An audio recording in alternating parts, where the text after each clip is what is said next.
Well, howdy there, folks. It's another beautiful night out here in pasture, and Abby and I just wanted to come out this evening and try and show you guys a little bit about the next steps beyond collection. After, and hopefully the light will hold out just enough for us to show you a little something. So, the next steps beyond collection are the counterbend, the invisible aids, and the spin. And actually, it's just like when you're building the inside leg cue and the backup. Once those two cues kind of work together, your side pass almost handles itself. Well, it's the same way with the spin. If you get your invisible aids down and you get the counterbend working, your spin almost handles itself. So with that in mind, let's just go ahead and make sure that we have all of our pieces together, everything checked off the list up until that point. So we know we can get forward motion here. We know we can bend to a stop. We know we can move the hip. Good.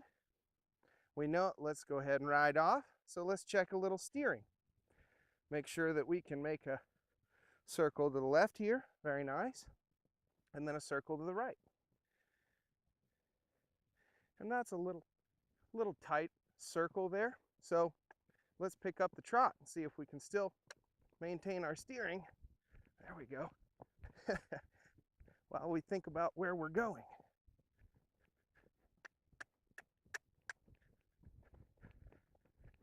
Up and around. There it is. Nice little hillock here to work on. She looks pretty good for her steering. Check the backup. Very nice. Good. So then we'll check. So, you see those little checks. If everything works out, then you can just move on to the next thing. So let's check our inside leg. Make sure that that works. Good. And then we'll bend to the right and check our inside leg on this side. Bend and then pick up the shoulder. Very nice. Ride out. Yeah. So then we'll go ahead and ride back across and check her side pass. So that inside leg is moving the shoulder, leading in a lateral motion. Side pass is hip and shoulder almost moving at the same time. There we go. Very nice. Check our other side. Can we side pass towards you guys? Very good. Okay. If we've got those lateral controls now, then let's check that we can bring our horse up into a collected frame. Good. Then check our back up again. Nice. All right. So that means you go through that little checklist there, then it's time to work on our invisible aids and our counterbend. First thing is, yeah, and you see how she kind of zeroes in with us now. So first thing is the invisible aids. So you're actually already schooling the invisible aids even long before you get to this point. It's just now we start to focus on them. Because when you ride out, you want to sit a little taller and kind of let your horse move out and let the life come up. Likewise, when you want to slow that energy down, you're naturally going to want to sit down on your pockets and let that energy die away. Very nice. Bring the life up. We'll walk out. Bring the life down, and she should stop. So beforehand, I like to just work on my horses with this just by riding them around and relaxing and seeing how long it takes for them to come to a stop. A lot of the time they want to eat or graze after they come to the stop, and when you're first teaching that, that's a good little tool to use. But after a while, you want to hold your reins just close enough so that they're focusing on the work instead of on grazing.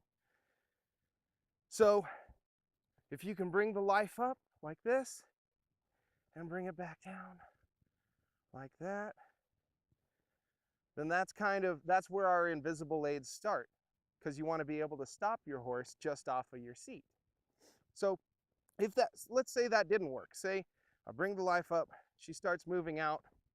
I'll wait till she gets down this little drop here, and then I'll relax. And if she doesn't listen to me, well, then we'll back up and we'll say, oh, you should have stopped back here. We'll ride out again. Pick another point to stop. Maybe this pile of manure here. I'll relax. And if she doesn't listen, I'll say, oh, you should have stopped back of that pile of manure. If she takes 2 steps forward, I'll back her 2 steps up. You know, if she takes 1 step after I relax, then I might just say, oh, I relaxed back here. And it's a really subtle game of resetting. Just like teaching your horse how to neck rein. When you neck rein, you just lay your rein, and then if they don't listen, you take the nose. Lay the rein, then take the nose. It's pre-signal, then consequence. Same idea with the stop. Pre-signal is the relax. Good. And if they listen to you on the relax, you just rest with them. You reward that. You make a big deal out of that. You go, oh yeah, good job. Could even get a bite. But then when I change my posture, you need to bring your nose up and focus. There you go. And then I'll say, let's back up. All right. So that's bringing the life up and then letting it come back down. You know, that's our our invisible aids right now. You could also, one other invisible aid, which is actually more of a seat aid, is that if you step into your stirrup, that should help your horse to bend to that direction a little bit. If I step in my right stirrup here, I want Abby to just look off to the right there, and I could help her with the rein, but I always want to start again as a pre-signal by stepping into my stirrup. Why is that a seat cue? Because if you look at where the stirrup leathers are attached, it's up here underneath your thigh on the tree. So you stepping in your stirrup, she actually feels underneath your thigh. So it's a seat cue, but it's also an invisible aid because you really can't see it if you're stepping in the stirrups. That's a good way to actually, another good cue to ask your horse to stop and back up is by stepping in those stirrups a little bit. And then you could get them accustomed to, if I wave my legs in front of the cinch, that could mean back. Good. So leg in front of the cinch, wave it there. And let's see if we can get a back up. There we go. There's our a little more focus. Ride out. Legs back to ride out, and then legs forward in front of the cinch, and look for a backup. Good. These are some invisible aids that you might want to work on. So then let's go to counterbend. So with our inside leg, we're moving her shoulder in a straight line away from your leg. I'd ride her shoulder straight towards the camera there. And that's an inside leg. Then if I wanted to make that turn sharper, that's what makes it into a counterbend. So if I tip her nose to the right, but move her shoulders left, and then open my outside rein to let her shoulders come around, there she goes, she can find it. Then this is our counterbend, or our counterbent circle. There she goes. Very nice. And then forward and around again. So then we'll bend to the left. Make a left circle. Then pick up our inside leg, move the shoulder out, and then pick up our outside rein and help that shoulder come all the way around. And it helps sometimes to have these little dips and rises in the ground, because if you get to that barrier of, say, this drop here, that might be a really good incentive for her to want to keep her shoulders up. Now she just walked right into that one, but here, there's a natural little valley there, and she kind of stays, or a natural little dip in the ground, she stays right with that. And then we can open our rein a little more and help those shoulders come around. Very nice. And you see how the more you do these counterbent circles, the more your horse really gets that nice drop and flexion in the neck. So we bend here, and then if we counter bend across the front, there, you see how she really can kind of give down and in for us. Very nice. So, you see how that counter bending step is kind of like a grapevine step, just like the disengage. So if you disengage, the inside hind comes in front of the outside hind here. Well, that's the same idea with our counter bend. Our inside front leg steps in front of our outside front leg. You see that? That's the same kind of step you want when you're asking your horse to spin. The only difference is your horse is going to be bent the direction you want to spin. So, first way you ask your horse to spin, and what a spin is it's a pivot, or some people call it a turn on the hind. Ow, Abby. So, a turn on the hind, it's a forward motion. You always want to start from moving forward in the beginning. And all you do is you just get a nice circle going. The circle is kind of our root for these exercises. And instead of putting our inside leg on, which moves the shoulders out like this, we just put our outside leg on forward to move the shoulders, and our horse should come right around. You can help out with a little neck rein as well, if need be. So let's change this bend to the right. We'll ride around here. Then I'll put my outside leg on, up by the girth, bring a little neck rein on, and she just turns her shoulders right through and then rides off. So that's kind of your first little foray. If you wanted to add a little more speed to it, you could trot around and then trot in for your turn. Good. And trot out. Nice. But that's the most natural way, because that's how horses naturally turn sometimes when they want to get around something.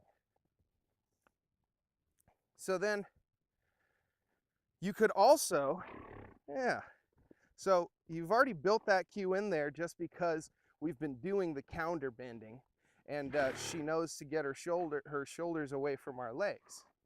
But you could also say, take this counter bend like this. Oh, here, maybe I'll ride back towards you and we'll do it over here. So if I counter bend her, tip her nose towards the fence over here, away from you, and move her shoulders towards you, then if I just changed her bend, kept my leg the same though, again, she should come around in a nice little turnaround spin. And it's all about prior preparation. It's all about proper preparation. So if I bend her to the right, say, we'll ride a circle around. And then we'll bring her shoulders up and out and over into a counter bend. And then we'll just bend her in to the turn.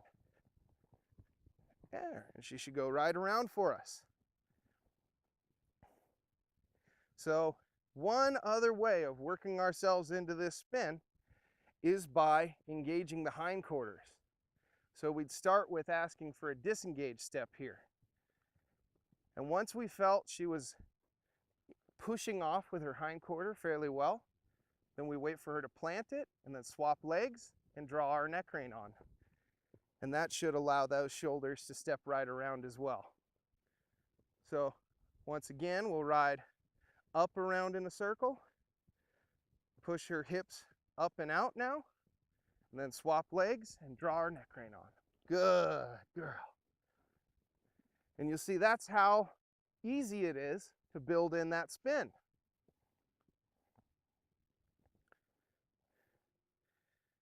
Now, one thing that's valuable to mention about the spin is once you can get that turnaround where your horse is pivoting on their hindquarters, like right here, you don't want to continually ask them to be turning. Good girl. Because what that does is, it's just like if you were, say, asking your horse to stop or back up or trot forward. So if you ask your horse to trot forward and you squeeze with your legs, right?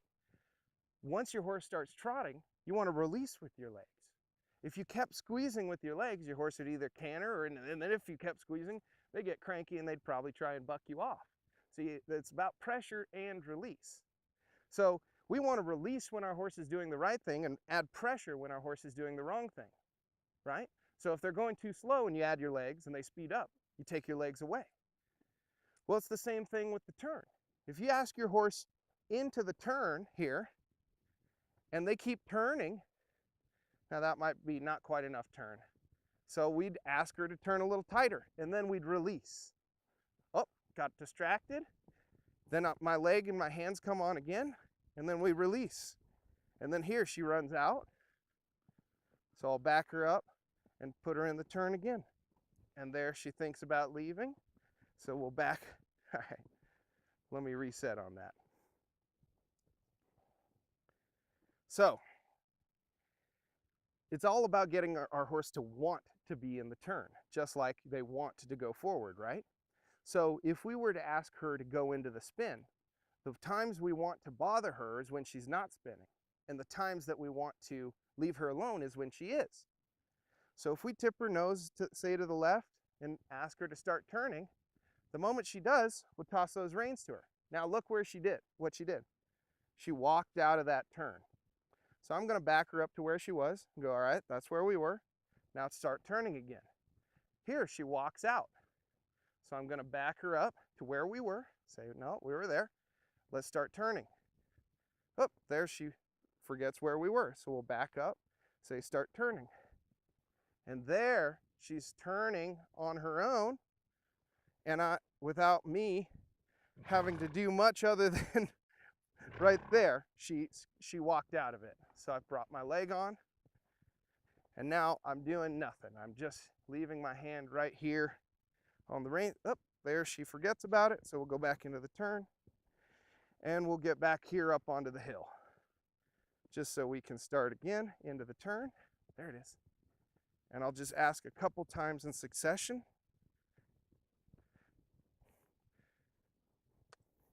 There. And toss the reins over the horn and go, oh, you didn't turn. There we go. Say, stay right there. And then we can leave our hands off and keep that turn going until we give her the release, which is rub those withers. Then say, hey, quit thinking about the grass. We're working here, lady. Yeah. So we'll go into a turn to the right, and then I'll toss the slack to her. And she goes, oh, I'd rather think about grass. So I'd say, oh, let's think about working again. And wait till she settles down and then toss her away, because we only want to reward a good mindset. There she goes. And our hands are out and rub. Good. So that's how you get your horse to want to be in the turn, right? Is you put pressure on when they're not turning, and you leave them alone when they are turning. And you can do that a little more subtly if you're not trying to show off and leave your hand there. So when they get spaced out, you can catch them faster. Whew. Good. Tip her nose and into the turn. Oh, let's say slow, slow. There you go. Ooh. Good girl, Abby. So there we go. There's your turn, or your spin, your counterbend, and your invisible aids. Ooh. There's our invisible aid cue. Yeah. And you saw plenty of the spins and counterbends. So those two movements really work well together, though. So if you're turning your horse like this, and they feel a little stiff, or they feel like they'll turn on their butt instead of moving their shoulders through, go back and say, oh, let's get that shoulder motion working again. So we'll leg yield the shoulders away here, and then we'll swap and we'll leg yield the shoulders away where it might have been difficult, say like here, and then we'll change the bend back in and see if you can turn your shoulders through. So we'll see. Looks like we lost the light, but we'll see if any of that came out, and we'll try and do this again. All right.